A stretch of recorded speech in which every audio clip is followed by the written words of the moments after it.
আচ্ছা, আমি Mahmuda Khatun, Kaliyakandapara school and college. আজকে দীর্ঘদিন পরে তোমাদের সাথে ক্লাস নেওয়ার জন্য আসছি অনলাইনে। নিশ্চয়ই তোমরা ভালো আছো? হ্যাঁ, আমিও ভালো আছি। তোমাদের পড়াশোনার অনেক হ্যাম্পার হয়ে গেছে জানি, তারপরেও সরকারের এই উদ্যোগকে আমরা স্বাগতম জানাই যে প্রত্যন্ত গ্রাম অঞ্চলেও এই সুযোগগুলি দিছে এবং আমরা সেই সুযোগকে কাজে লাগিয়ে তোমাদের সাথে দুটো কথা বলতে পারছি এবং এই ক্লাসের উদ্যোগী হয়ে তোমাদের কিছু সাজেশনই, সামনে যেহেতু পরীক্ষা হয়তো নিতেই হবে সে উদ্দেশ্যেই বলা। আচ্ছা, তোমরা নিশ্চয়ই ভালো আছো এবং 9 এবং 10 দুটো ক্লাসের জন্যই বলছি। আজকে আমি পড়াবো কপোতক্ষ নদ কবিতা থেকে, যেটা লিখেছে মাইকেল মধুসূদন দত্ত। মাইকেল মধুসূদন দত্ত যাকে বলা হয় কবি মাইকেল। এই মাইকেল মধুসূদন দত্ত 1824 সালে 25শে জানুয়ারি যশোর জেলার সাগরদাই গ্রামে জন্মগ্রহণ করেন। তিনি কলকাতা হিন্দু কলেজে ভর্তি হন। এই কলেজে অধ্যয়নকালে ইংরেজি ভাষার প্রতি কবি অনুরক্ত হন এবং তখন থেকেই তার নামের সাথে মাইকেল শব্দটি যোগ হয়। কবি মূলত ইংরেজি ভাষার সাহিত্যের প্রতি অনুরাগী হয়ে ইংরেজি কবিতা লেখার জন্য উদ্বুদ্ধ হয়েছিলেন এবং সেখানে তিনি অনেক দিন অধ্যয়নকালে দেখতে পেয়েছেন যে না, আসলে বাঙালি মূলত বাঙালি, সেখানে তার কবি প্রতিভা ওরকমভাবে প্রকাশ পায় না।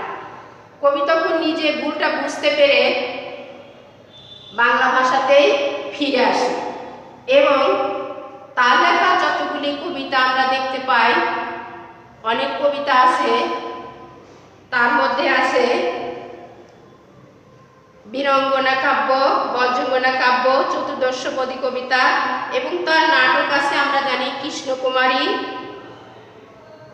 তিলোত্তমা, শর্মিষ্ঠা, পদ্মাবতী, একে কি বলে প্রহসন, বুড়ো শালিকের ঘাড়েরও, ইত্যাদি ইত্যাদি। কবি কিন্তু সনেট রচনা করেন, সেই সনেটের নাম আমরা এর আগে কেউ এরকম বাংলা ভাষায় সনেট কবিতা রচনা করেন না। প্রথম তিনি এই অমিতাক্ষর ছন্দ রচনা করেন।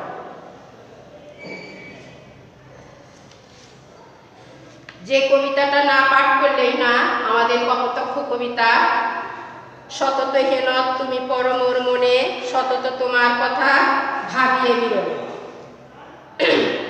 শোনে মায়া মন্ত্রধ্বনি তব কলকলে, জোড়াইয়ে প্রাণামি ভ্রান্তির ছলে। বহু দেশ দেখিয়াছি বহু নদ দলে, কিন্তু এ স্নেহের তৃষা মেটে কার জলে। দুগ্ন স্রোত রূপী তুমি জন্মভূমির স্তনে। আর গৃহে হবে দেখায় যতদিন যাবে, প্রজারূপে রাজদূত সাগরের দিতে।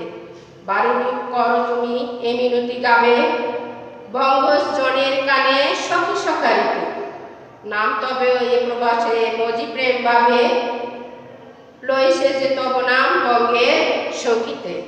এই কবিতাটার মাঝে কবি অনেকগুলি কথাই বলেছেন, যা কবির শৈশবে সাগরদাড়ি, যশোরের সাগরদাড়ি নদীর কাছে কপোতক্ষ নদ অবস্থিত। সেখানে কবি নিজের আপন মনে অবগাহন করেছেন, সে নদীতে গোসল করেছেন। সেই নদীর কথা প্রবাস জীবনে কবি অনেক নদ নদী দেখেছেন, কিন্তু এই বাংলাদেশের নদের কথা, কপোতক্ষ নদের কথা কবি কখনো ভুলতে পারেন না। বাবুরা, আমার একটু ঠান্ডা লাগছে জন্য বারবার কাশি দিচ্ছি। কবি আরো বলছে যে যত জায়গায় কত নদ সে দেখেছেন, কিন্তু এই নদের কথা তিনি কোনোদিনও ভুলতে পারেন না। তাই কবি এই নদের সাথে তার মা এবং ছেলের যে আত্মার টান, হৃদয়ের টান, সেই দুধের সাথে, মায়ের দুধের সাথে কবির সাথে, নদীর সাথে কবি তুলনা করেছেন। তাই বলেছেন যে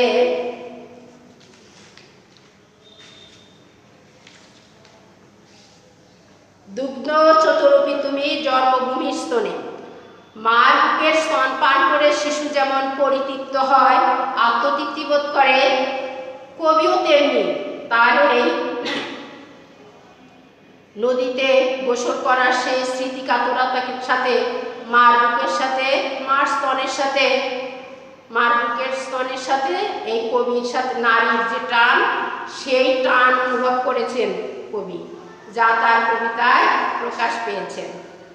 তোমাদের সাথে অনেক দিন দেখা নাই, তোমরা আমাকে দেখতে পেলে খুবই খুশি হতাম। অবশ্যই দেখবা তোমরা, আমাদের আরও স্যারদের ক্লাস হয়তো তোমরা দেখতে পাও, আমাকেও দেখতে পাবে এবং পড়াশোনায় মনোযোগী দিবা। মনোযোগ না হলে কিন্তু এমনি এমনি সরকার অটো পাস দিবে না। আমি আবারও বলছি, তোমাদের সাথে সবসময় আমি এভাবেই কথা বলে থাকি, আজও বলছি। এই কবিতার কবি পরিচিতি, তাহলে কবি জন্ম।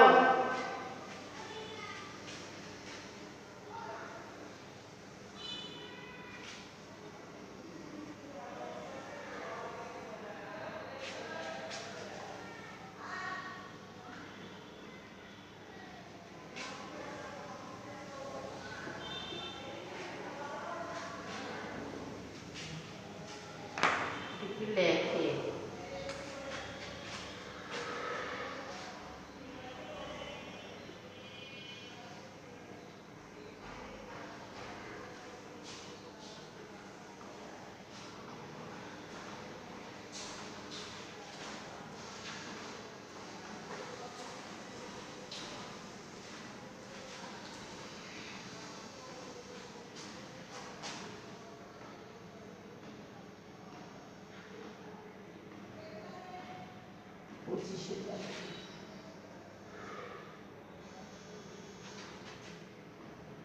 পঁচিশে জানুয়ারি লিখতেছে না তো এটা দিয়ে বেটা, কেমন হলো ম্যাডাম? ভিডিও তো ক্যান্সেল হয়ে গেল। তাই? হ্যাঁ, আপনি কথা বললেন যে